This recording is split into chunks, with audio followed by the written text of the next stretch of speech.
Hi guys, நீங்கள் ஐஃபோனில் ringtone set பண்ணணுன்னா இந்த ஸ்க்ரீனில் தெரியுற 2 அப்ளிகேஷன் டவுன்லோட் பண்ணி வச்சுக்கோங்க. இதுக்கு வந்து நான் டெலிகிராம் வந்து யூஸ் பண்ணிக்கிறேன். இதில் வந்து ஈஸியாக பண்ண முடியும் அப்படின்றதுனால நான் டெலிகிராம் யூஸ் பண்ணிக்கிறேன். அப்புறம் அந்த 2 அப்ளிகேஷன் நம்மளுக்கு தேவைப்படும். ஃபஸ்ட்டு வந்து ரிங்டோன் மேக்கருக்குள்ளே போயிட்டு அந்த சாங்கை லாங் ப்ரெஸ் பண்ணிவிட்டு மேக் ரிங்டோன் அப்படின்ற ஆப்ஷன் இருக்கும், அதை நீங்கள் கொடுங்க. அப்புறம் வந்து கேரேஜ் பேண்ட் அப்படின்ற ஆப் தெரியுதுல, அதுக்குள்ளே போயிருங்க. இது வந்து கொஞ்சம் லோட் ஆகும். லோட் ஆகிட்டு எல்லாத்துக்கும் ஓகே கொடுத்துட்டு அந்த சாங் ப்ளே பண்ணி காட்டுறேன். அப்புறம் வந்து மேலே டவுன் ஆரோ இருக்கும், அதில் மை சாங்னு இருக்கும், அதை கிளிக் பண்ணிடணும். நெக்ஸ்ட்டு வந்து நம்ம ஐஃபோன் ஃபோல்டருக்குள்ளே போயிடும். அப்புறம் ஆன் மை ஃபோன் அப்படின்றதுக்கு போயிட்டு நெக்ஸ்ட்டு ரிங்டோன் மேக்கர் அப்படின்ற ஒரு ஃபோல்டர் இருக்கும், அதுக்குள்ளே போயிட்டு பேண்ட் ஃபோல்டர் அப்படின்னு இருக்கும். அதில் வந்து நீங்கள் செலக்ட் பண்ண சாங் இருக்கும், அங்கே லாங் கிளிக் பண்ணிட்டு திருப்பி ஷேர் கொடுங்க. ரிங்டோன் அப்படின்றத செலக்ட் பண்ணிக்கோங்க.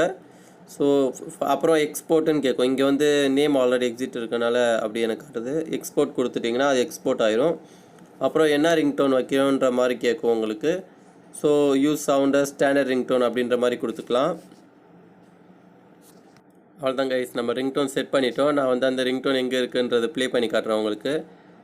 சவுண்ட் அண்ட் ஆப்டிக்ஸ் போயிட்டு சவுண்ட் அண்ட் ஆப்டிக்ஸ் போகணும். அதில் வந்து ரிங்டோனில் வந்து உங்களுக்கு காட்டும். ஸோ நான் ஆல்ரெடி பண்ணியிருந்தது இருக்குது. சேனலுக்கு சப்ஸ்கிரைப் பண்ணிடுங்க, அப்படியே லைக் பண்ணிடுங்க. பாய்.